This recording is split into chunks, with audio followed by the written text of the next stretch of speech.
Today, I want to talk about the book Just Mercy by Bryan Stevenson and the quote that literally had me floored and stopped everything that I was doing.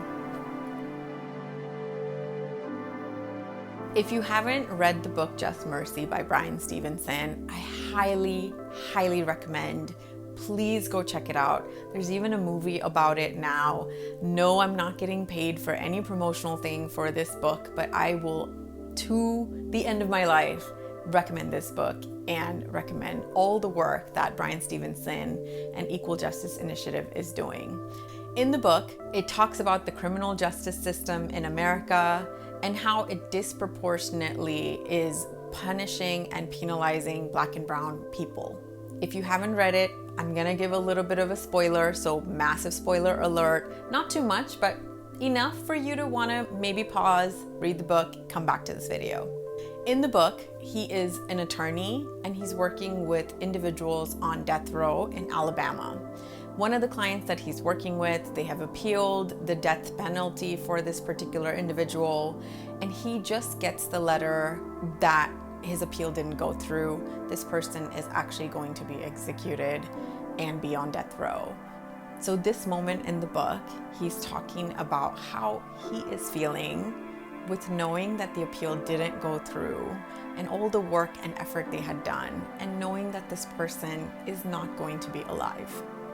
So I know it's a quote, but it's more like half a page in the book.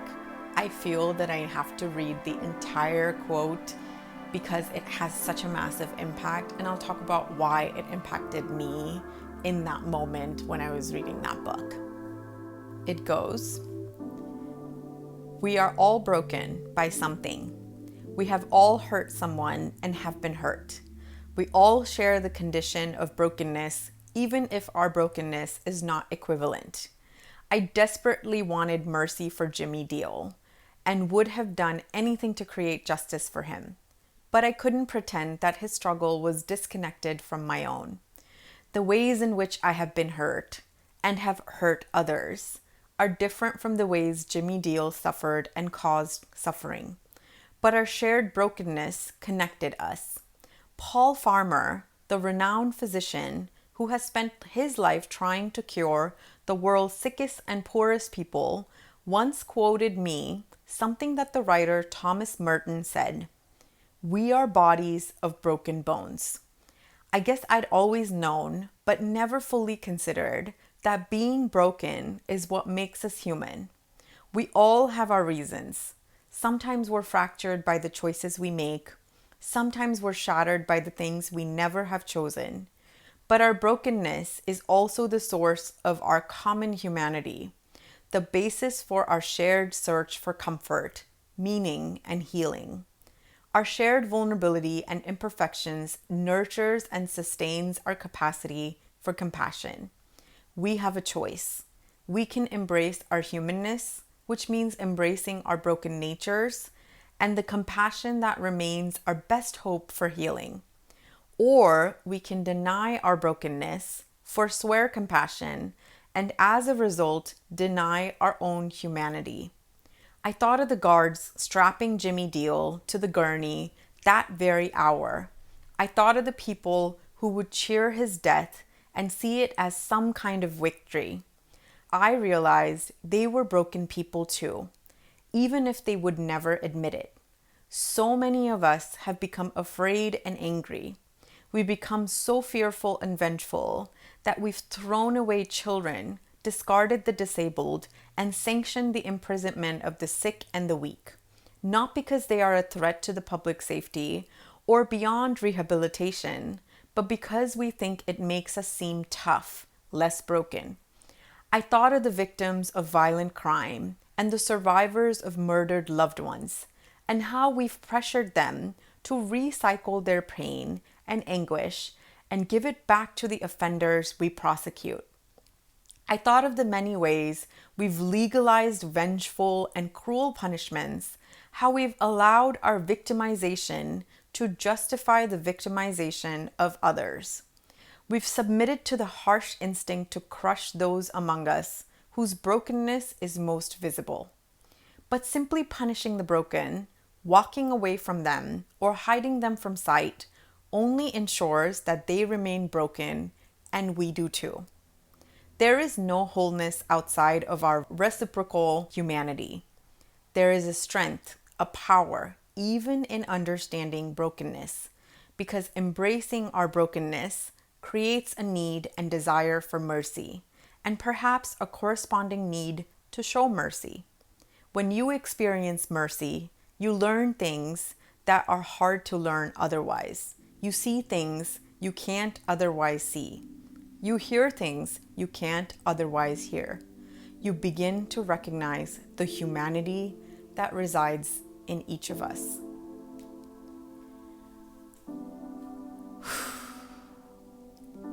Now, when I read this quote, this was in 2017, I remember because I was going through something very traumatic in my life. I was going through a separation in my relationship, and it was the worst thing that I had ever felt and was living through. I know in that moment, I wanted to be compassionate as a human being because I know to my core, I'm a loving, kind, and compassionate person.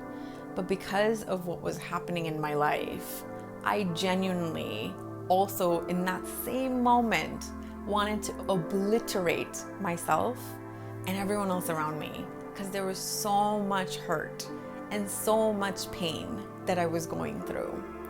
And I remember teetering this sort of line where my compassionate side is pulling me to, but look at the world and all the good that's in the world. And the other side that was feeling so much pain and so much hurt, genuinely wanting to pull me and say, what the hell? Why even bother? If you're being hurt, let others also be hurt.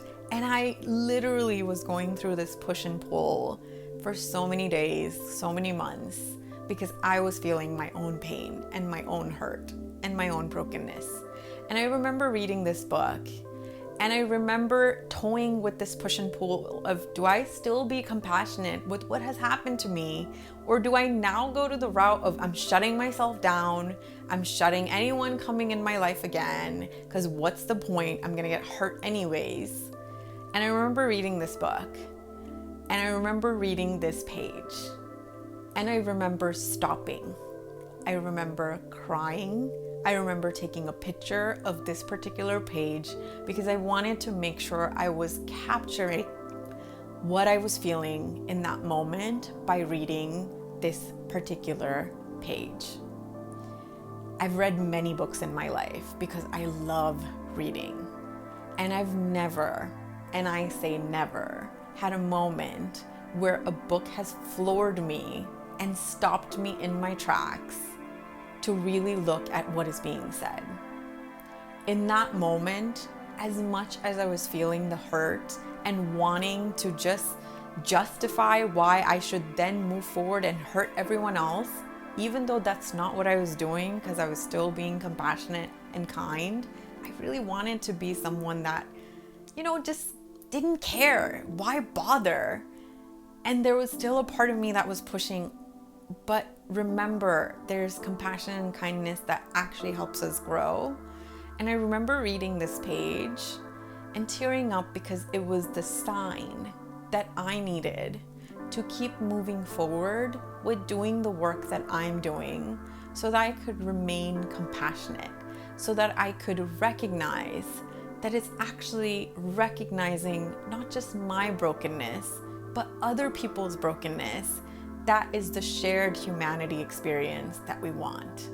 And it won't serve me to hurt not just myself, but even others and have a what's the point, why bother, lack of care attitude that's actually gonna obliterate not just me, but the rest of the world. And so I am deeply, deeply grateful. If I ever get to meet Bryan Stevenson, this is exactly what he's gonna hear. I'm deeply, deeply grateful for the words that he wrote in that book, because he has no idea how much it actually, in that moment, was the sign that I needed to hold on to my kindness and my compassionate side, because there was so much push and pull going on. Why care? I know I'm not the only person in the world that has felt when maybe I'm being too nice and maybe I'm being walked over or have people do things or talk to me in a particular way when I need to put more boundaries. Now, that's not to say that I haven't put boundaries and learned that aspect, but I've also recognized that I'm much better when I am able to hold not just compassion for myself, but even for other people. Because when I'm judging someone else, you best believe I'm also judging me, even if I'm not telling myself that I'm judging me. Because in the moment when I'm judging someone for them having emotions or for them acting a particular way, I'm telling myself on a subconscious level that if I ever act that way, I won't receive mercy. I won't receive compassion from me. If you are someone that is going through something where you feel like, why can't I just be a little bit more not caring, and so that I could be a little bit more strong and independent, and why bother, why care? Know that it's your compassion that's gonna get you to move forward. Know that it's your compassion and kindness that is what people want to see, and the people who are really meant for you are going to cherish it like the diamond that it is. Please don't lose hope. Being compassionate and being loving and kind is actually what's going to help us move forward, not just individually, but as a culture. I hope you all read the book Just Mercy. There's also a movie, and I hope you support the Equal Justice Initiative because the work that they're doing is so incredible. And remember, we're all broken to different degrees and to different levels, but it's our shared brokenness that's helping us see our humanity. If you've read the book Just Mercy, please let me know in comments below how it impacted you. Also, let me know in comments below if there's another quote that you've read from another book that's completely stopped and floored you like it did for me. If you like this video, please subscribe to this channel and follow me on social media at The Indian Counselor.